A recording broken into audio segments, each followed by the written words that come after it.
नमस्कार जय जगन्नाथ मो चैनल ओडिशा कुक बुक रे आपण मानक बहुत बहुत स्वागत। आज चलतु बनैबा दही बैगण। देखंतु आज बनई दही बैगण। आज दही बैगण बनैबा को बहुत इच्छा हला कहीं बैगणटा थिला एकदम कसी आदौ भी मंजी नथिला पूरा छोट छोट बैगण। तो बैगण सबको मई टाइप रो चारि फाल काटिकी ताको धोईकी छाणिकी से लुण गोलेकी रखी दउची। तार भुंडी लगी पछपटू आम मुझे चारि खंड कर देइची जहाँफल कि भितर को लुणटा भलसे जीव। मुझे हलदी पकेनी कारण हलदी पकेले तार दही बैगन कलरटा टी अलग आसो से आदौ हलदी पकेनी। गैस रे कड़े बसैकी से तेल पकई नेली आ बैगण को मई टाइप रो सब बैगण को मई टाइप छाणी नेबी। आपण दही बैगण घरे बनातु। आपण केमती दही बैगण बनाती मते कमेंट करी निश्चय जनातु। तो ए टाइप रो मु सब बैगण को पकेकी तेल रे छाणी नउची। मो वीडियोटी जदि आपण मानकु भल लागि थाए लाइक शेयर निश्चिंत करेंगे।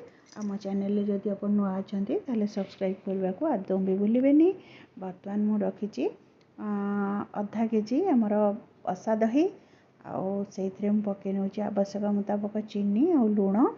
आपण जेतिकी मीठा खाऊे आ दहीटा फ्रेश अच्छी कि खटा अच्छी से हिसाब रे आपण चीनी मिसेबे। तो आगुरी मुझे मिसेकी रखीदेली कारण चीनीटा भलसे मेल्ट कर दही बैगणटा सब बसा दही ही टेस्ट लगी थाए। तो ये टाइप गोलेकी रखीदे एपटे बैगण को आउटे एपट सेपट कर नौ कारण बैगण आमर आउटे हम कंचालिया रहिले भी भल लगे। तो बैगण को भल भाव आम छाणी नवा। देखो बैगण आमर हो गलानी मुझे बैगण को छाणिकी जाली रे गोटे गिना उपर रखीदेवी जहाँफल कि जो एक्स्ट्रा ऑयल गुड़ा थी सब गिना को बाहरी जीव। बैगण रे बेसी तेल रही ए टाइप मु सब बैगण को छाणी नौची। ठंडा है ताको मु दही रे मिसई देखो आपको किसी समय रखी ठंडा करदेली आपको दही रे मिसैली। बर्तमान तक गोले नबा गोले नेले बैगण भितर को दहीटा आमर पशिबो भलसे गोले नेला परे आम ए छुंक लगेबा।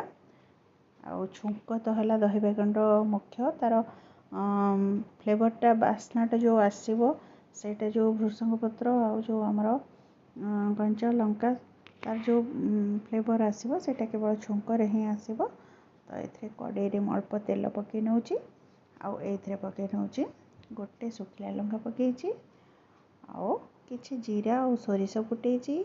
आपन चाहिए अल्प फुटण और सोरिष फुटे पारे खाली सोरिष भी फुटे पारे। तो ये मुझे कंचा लंका ता मझी चिरिकी ये पकई नहीं फुटे। कंचा लंकार फ्लेवरटा बहुत भल लगी थाए। मुख्य है भृषंग पत्र। तो भृषंग पत्र मैं आगुरी पकईनी से अधिक जल तो पछरे यहाँ देती बास्नाटा भल रहा। देखो आमर हो गला बर्तमान छुंक अजाड़ देउची दही बैगण उपर। तो आमर रेडी हो गला दही बैगण।